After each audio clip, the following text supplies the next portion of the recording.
मंत्री के ओहदे को ईमानदारी से निभाने की शपथ लेने के लिए? हाँ। तुम्हारे पास ज़मीर नाम की कोई चीज है या उसे भी बेचकर वोट खरीद लिए हैं? श्रीदेवी बॉलीवुड इंडस्ट्री की नागिन कहें या कहें बॉलीवुड इंडस्ट्री की एक ऐसी कलाकार जिसने डबल रोल करते हुए पूरे बॉलीवुड में अपना नाम रोशन कर लिया था। श्रीदेवी एक ऐसी कलाकार रही जिनको आज भी लोग याद करते हैं। उनके कला की ही नहीं बल्कि उनके डांस की यानी उनके नृत्य कला की भी लोग काफ़ी सराहना करते हैं।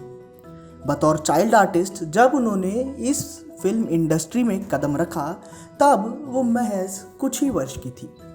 उस दौरान कई तरीके की बातें होती थी फिल्म इंडस्ट्री को लेकर और फिल्म इंडस्ट्री में कदम रखने वाले कलाकारों को लेकर। कई लोगों का मानना था उस दौर में कि ये सब चीज़ ठीक नहीं। कई लोग कहते थे कि ये सारे केवल बड़े घर के लोग और बिगड़े हुए बच्चों का काम है। हालांकि श्रीदेवी के माता पिता को इन सब चीज़ों से कोई फ़र्क नहीं पड़ता था। उनकी माँ चाहती थी कि श्रीदेवी जल्द से जल्द आगे बढ़े और एक अच्छी कलाकार बन के दुनिया भर में सामने आए। आपको बता दें श्रीदेवी का जन्म 13 अगस्त 1963 में हुआ था। श्रीदेवी यूं तो पहली बार चाइल्ड आर्टिस्ट के रूप में नज़र आई थी, लेकिन कई लोगों का मानना है कि वो चाइल्ड आर्टिस्ट के रोल में नज़र आए उससे पहले उनकी ट्रेनिंग खुद उनकी माँ ने उन्हें दी थी।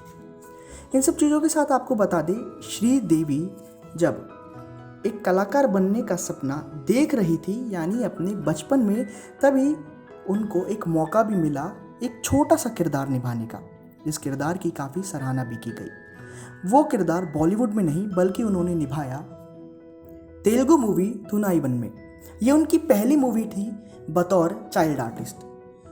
उनकी इस मूवी की सराहना हर किसी ने की, हर किसी को उनकी कला पसंद आई, उनका अभिनय काफ़ी पसंद आया, जिसके बाद ऐसा समझिए कि उनका बॉलीवुड करियर मानो अब 7वें आसमान पे पहुंचने वाला हो। क्योंकि चाइल्ड आर्टिस्ट जैसे ही उन्होंने पहली मूवी में काम किया फिर उन्हें ऑफ़र आने लगे बॉलीवुड की मूवीज़ से यानी हिंदी मूवीज़ के। उन्होंने चाइल्ड आर्टिस्ट के बाद पहली बार काम किया था रजनीकांत सर के साथ। रजनीकांत सर को उस समय कहा जाता था भगवान। बॉलीवुड इंडस्ट्री कहें या तमिल इंडस्ट्री, हर जगह पे उन्होंने अपना नाम सबसे टॉप पर रखा हुआ था और श्रीदेवी भी फिर उनके साथ अपनी कला का प्रदर्शन करने लगी, जिसके बाद तो मानिए कि वो 7वें आसमान पर पहुंच चुकी हो। एक के बाद एक हिट मूवी देने के बाद श्रीदेवी का नाम और भी ज़्यादा रोशन होने लगा। आपको बता दें उनके माता पिता दोनों को कोई आपत्ति नहीं थी श्रीदेवी के बॉलीवुड करियर में या फिल्मी करियर में कदम रखने को लेकर, क्योंकि उनकी माँ ने भी एक आर्टिस्ट का किरदार निभाया था एक छोटी सी मूवी के अंदर।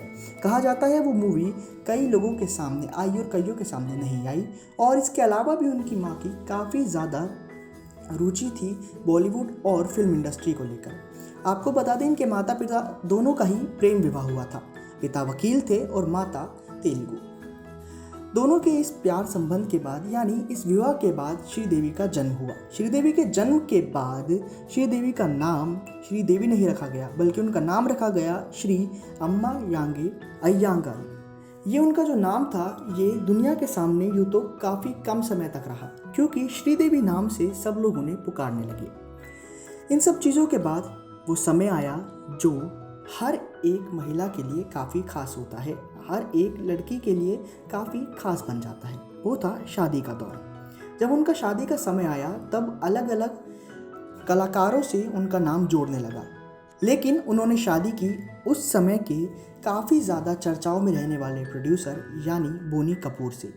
बोनी कपूर से शादी के बाद कई तरीके की बातें शुरू हो गई, क्योंकि बोनी कपूर पहले से ही शादी कर चुके थे और उनके बच्चे भी थे।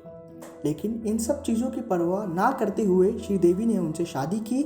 शादी के बाद बोनी कपूर अपने पुराने परिवार से अलग होकर श्रीदेवी के साथ रहने लगे, जो कि बॉलीवुड इंडस्ट्री में काफ़ी आम कहा जाता है।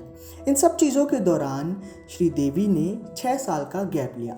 वो 6 साल के गैप के बाद एक बार फिर श्रीदेवी नज़र आई, लेकिन सिल्वर स्क्रीन पर नहीं, टीवी सीरियल्स में।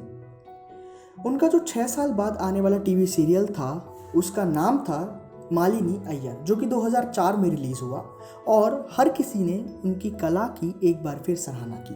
हर कोई जानता था कि एक कलाकार है, कभी शांत नहीं बैठेगा। इन सब चीज़ों के साथ साथ आपको बता दें, श्रीदेवी ने यूं तो केवल तमिल मूवीज़ में काम ही नहीं किया और ना ही केवल हिंदी मूवी में काम किया है। उन्होंने काम मलयालम, तमिल और तेलुगु के साथ साथ कन्नड़ मूवी में भी किया है। यानी देखा जाए तो उन्होंने भारत के हर एक कोने में अपनी कला का प्रदर्शन पूरी तरीके से फैलाया, हिंदी में ही नहीं बल्कि अनेक भाषाओं में। और उनकी अंत में जो मूवी सबसे ज़्यादा चर्चाओं में रही वो थी मॉम। उसके अंदर जो उन्होंने किरदार अपनाया था, उस किरदार को देखने के बाद हर कोई उनका दीवाना हो चुका था।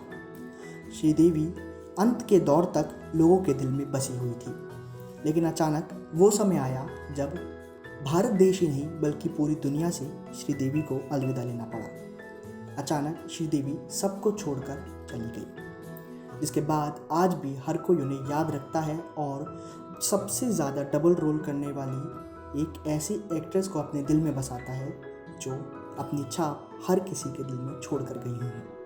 गुरु हो, नाकाबंदी हो, चालबाज हो या बंजारा हो, हर एक मूवी के अंदर उनके जो डबल रोल वाले किरदार थे वो आज भी हमारे दिल में है। श्रीदेवी को फिल्मी अड्डा की ओर से श्रद्धांजलि।